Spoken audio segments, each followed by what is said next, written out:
Ba ba ba ba ba ba ba bum bum bum bum. Robby Keene, the son of Johnny Lawrence, the boy who went from Miyagi-Do's first student to Cobra Kai's top fighter. The one question that's probably in your mind now is, how did that happen? Well, let me explain.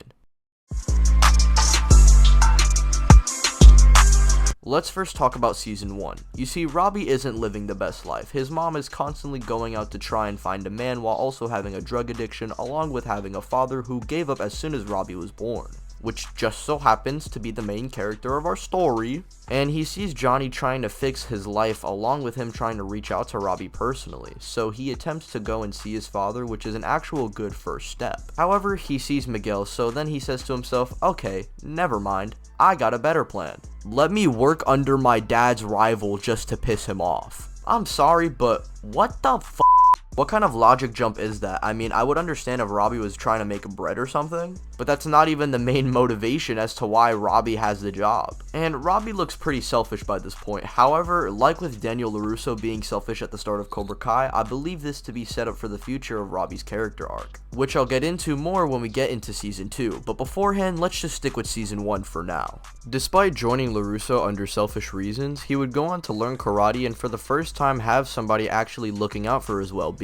After becoming the first student of Miyagi-Do and developing a bond with Sam clearly, he would go on to help Sam get out of staying in the house and help Sam down the hill for Miguel to see. Now, Robby does not directly cause a fight back, but when he sees Miguel clearly ready to fight and pushes him to the ground, he's prepared to go back at him. After this, he tries to clear his head by going to Daniel's and taking Samantha home, just for him to see Daniel reunite with his father. Daniel removes him from Miyagi-Do, but despite that, he participates in the All Valley in order to prove himself and also settle the score with Miguel, which leads into Daniel forgiving Robby and helping him come to his Miyagi-Do senses, and it's almost like Robby is in Daniel's position from Karate Kid 3 while Daniel is Miyagi, with the two splitting but reuniting in the end. And like Daniel, without the Miyagi-Do guidance, he was flustering and just letting his frustration get the better of him. Once he focuses though, he not only proceeds to embarrass Hawk and force him to cheat, but then while with a broken arm, he proceeds to actually dominate in the fight against Miguel. It was clear Robby was the better fighter, and Miguel just ratted against him to win.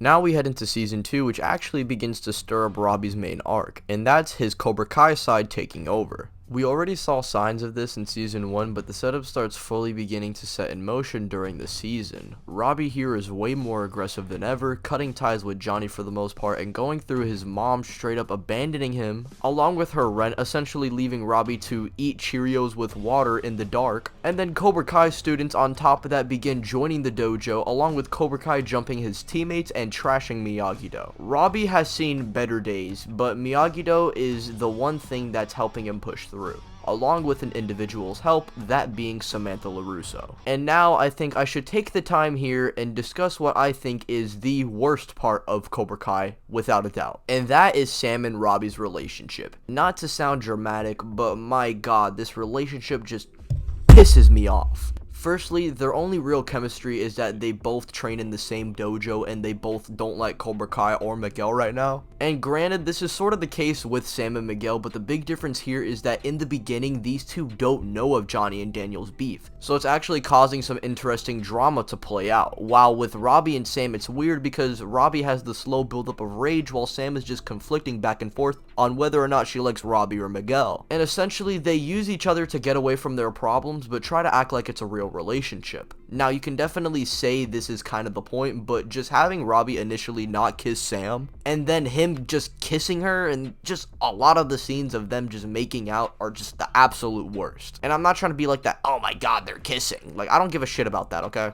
No. My main problem is the goddamn dialogue. It's just whoever is writing these scenes, like, what dialogue is this?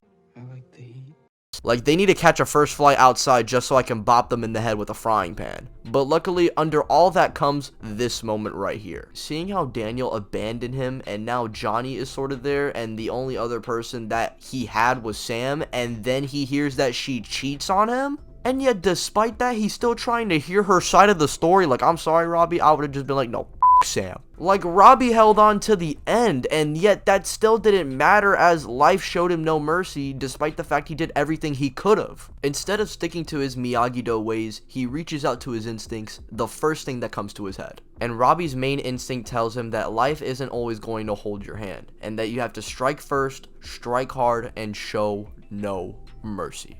And that leads into season 3. Robby is now on the run, regretting everything he's done at this point. However, he would not only hear that Daniel sets him up to the police, but Johnny also fails to reconnect with Robby twice. And on top of this, he gets jumped pretty badly by Sean and his crew on the daily. But luckily though, John Kreese manages to reach out to Robby, and funny enough, a man he's never met before unironically is doing more to show he cares about Robby than Daniel and Johnny ever have at this point.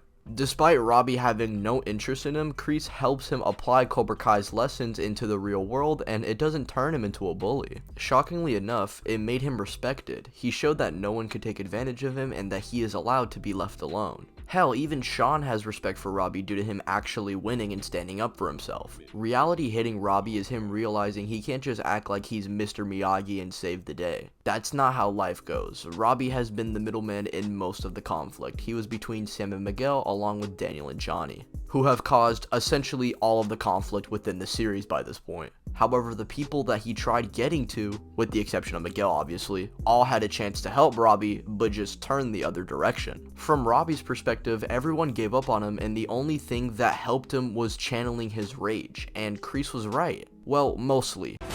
It's just that soon enough, he's going to realize trying to channel all that anger and rage will only lead into his inevitable downfall. And now we finally arrive into season 4, which I know I've been saying this for like all my season 4 analysis, but my god, I don't know how they keep making these characters somehow better and better after every season, because Robby went from a little shit to someone I can finally now call one of the greats. Like, Robby in Cobra Kai just fits the character so well like a glove, and we see how it allows him to find love again. And this time, it's with someone who actually has an emotional connection to Robby and gives us some of the best chemistry in the show we've seen. But we also see Robby recruit himself a little apprentice, that being Kenny Payne, who shockingly enough is the brother of Sean Payne. This season is just Robby being on his Vader shit, and it's great here because I'll say that at least for me, Tanner wasn't really that good of an actor here. Now, Tanner is a good actor alone, yeah, but in Cobra Kai, his scenes are really hit or miss for me. Like, season 2 Robby is for sure Robby at his worst. But my god, the performances in season 4 are just so good from him, and it's really shocking. Despite everything leading up to him joining Cobra Kai and him wanting some power over his life, he is faced with the harsh reality that instead of controlling the power actually has consumed him, and he sees that when seeing Kenny mercilessly harming someone who can't even defend themselves. And him hugging Johnny along with Johnny and him finally rekindling their relationship, it's just pure narrative sauce, and I'm just so shocked they made this man Robby into a goddamn goat. And that's where I'm going to be ending this analysis for now.